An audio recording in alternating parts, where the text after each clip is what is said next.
Dalam melaksanakan setiap kegiatan pembangunan, manusia dituntut tidak hanya mengutamakan kebutuhan di masa sekarang, namun harus memperhatikan anak cucu ke depan dan apa yang kita tinggalkan bagi mereka. Atas dasar itu, konsep pembangunan berkelanjutan dan ekonomi hijau lahir. Untuk itu, DPR RI berkomitmen mendukung dan mengajak anggota Parlemen Dunia yang tergabung dalam Forum P20 untuk melaksanakan pembangunan berkelanjutan dan ekonomi hijau demi kelangsungan hidup umat manusia. Wakil Ketua BKSAP DPR RI Gilang Dila Farares menyampaikan, DPR RI berkomitmen mendukung dan mengimplementasikan pembangunan berkelanjutan dan ekonomi hijau, salah satunya melalui penggunaan kendaraan listrik pada kegiatan P20 serta pembangunan monumen energi surya. Hal ini menjadi bukti bahwa bangunan dan fasilitas di komplek parlemen telah menggunakan energi terbarukan dan ramah lingkungan. Kita tahu sekarang green economy menjadi hal yang sangat penting dalam kehidupan berbangsa.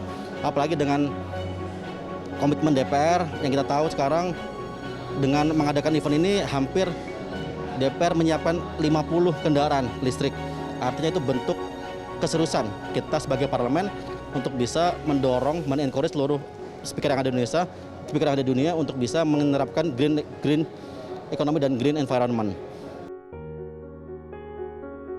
DPR RI juga berkomitmen mendorong pembangunan berkelanjutan dan ekonomi hijau melalui proses legislasi. Wakil Ketua BKSAP DPR RI Putu Supatmarudana mendorong masyarakat turut berpartisipasi dan berkontribusi dalam aksi iklim yang tidak hanya bermanfaat pada planet tetapi juga pada ekonomi. Menurutnya, Bali memiliki kearifan lokal yang selalu dijunjung dan selaras dengan konsep pembangunan berkelanjutan dan ekonomi hijau, salah satunya filosofi Trihita Karana. Green economy, bagaimana ramah lingkungan energinya. Yang kedua, masyarakatnya dilibatkan dalam pertumbuhan pembangunan ekonomi. Dan pertumbuhannya pun harus sustainable. Nah tentu konsep-konsep ini kita ketahui di Indonesia memiliki satu konsep yang luar biasa. Tentu ini menjadi sumbangsih kepada dunia. Dan saya dari Bali, kebetulan di Bali ada filosofi Trihita Karana. Hubungan manusia dengan manusia, manusia dengan alam, manusia dengan yang kuasa. Sementara itu, anggota BKSAP DPR RI Putri Aneta Komarudin menyebut komitmen DPR RI dalam ekonomi hijau sudah dilaksanakan, bahkan sebelum Forum P20.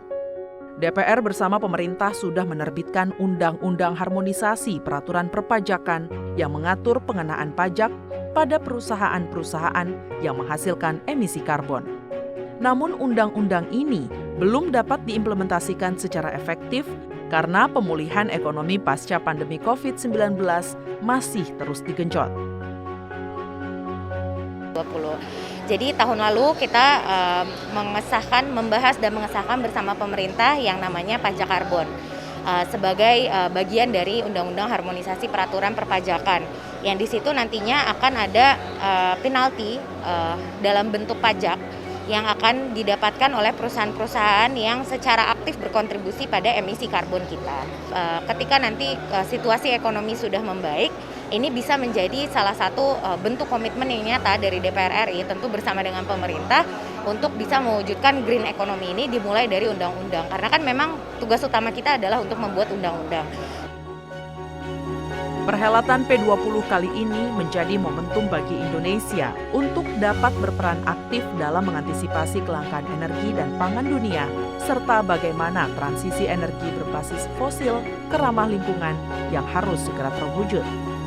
Semua orang harus menyatukan persepsi bahwa sumber daya alam yang ada saat ini bukan hanya untuk kita, tapi untuk generasi penerus dan untuk kelangsungan peradaban umat manusia. Tim Liputan TVR Parlemen melaporkan.